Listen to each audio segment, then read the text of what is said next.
Before we leave, review. This is my review of the video game Before We Leave. This is a very good game. I'm glad I bought it. I bought it from Steam.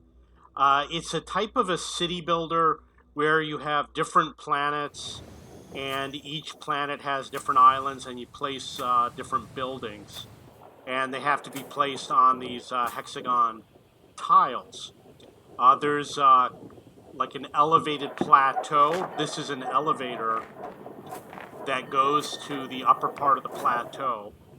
There are boats that go between the islands, and there are spaceships that go to other planets.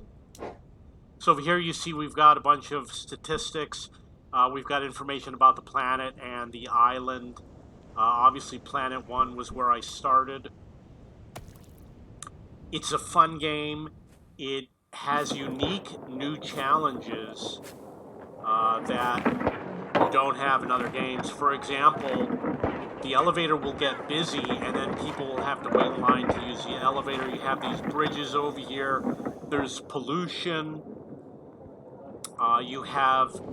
It's a form of trade and it's automated. The way you earn research, you have to collect the research points from ancient technology.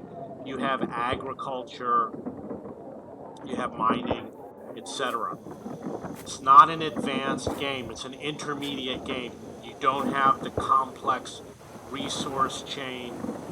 Um, Everything that is done within a radius. For example, if you have an anti-pollution building, this is an oil well, it's showing perhaps the radius of the pollution that it will create. It's not done based on the distance over a road or something like that. And obviously going up on the plateau is the same as going over the surface. So there's a few things I don't like about it, and that is that the land masses are actually pretty small. So once you learn to build, you can build on the landmass very quickly. Number two, this is one of the more complex ones.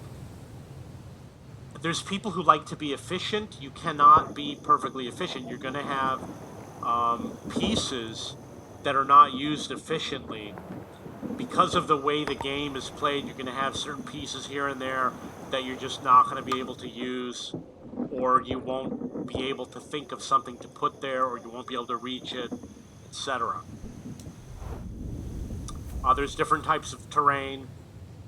You do have to manufacture, obviously, boats. There's a way to automate it. In order to get to another planet, you have to build a spaceship. This is what the system view looks like. And this is the first planet I was on. This is obviously a nighttime mode. I don't particularly like the nighttime modes in video games. This is essentially what it looks like when the whole entire island is decked out. You see the graphics are a little bit simple. There's a certain way you have to build the roads. You see I've got some pieces of land over here that I haven't been able to use. I perhaps could have figured out a way to do it, but you're going to have land that you can't use. Here's another piece over here. I like the game. It's not a complex city builder. So we're going to talk about city builders. You've got Banished. You have Kingdoms and Castles. You have Stronghold. There's no combat in this game. You have SimCity, etc. Banished, I spent a lot of time playing. The older versions of SimCity, I spent a lot of time playing. You're not going to spend that much time on this game because eventually you're going to figure out how to build everything, and the game starts to be a little bit easy. Banished was a very difficult game. Your whole entire society could collapse.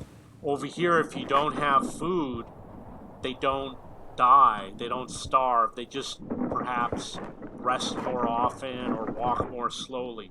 So you don't have the catastrophic events in a game like Banished. So it's an easier game.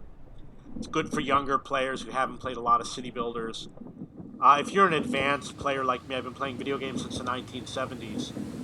I would definitely pick a game like Banished over this game, or something like Stronghold or Age of Empires, which is obviously a war game, real-time strategy. I didn't spend a lot of time preparing for this. I do like the game. How much money would you spend on it? Don't spend $50 on this game. I probably spent $10. I would definitely max it out at $20. Once you get over $20, definitely look at other games. And how much time are you going to spend playing this? I would say if you're pretty much an advanced gamer, maybe you could spend a week playing the game, but after that, you're going to start to slow down with your interest in the game. Maybe a new gamer, you might get a lot of more enjoyment out of it.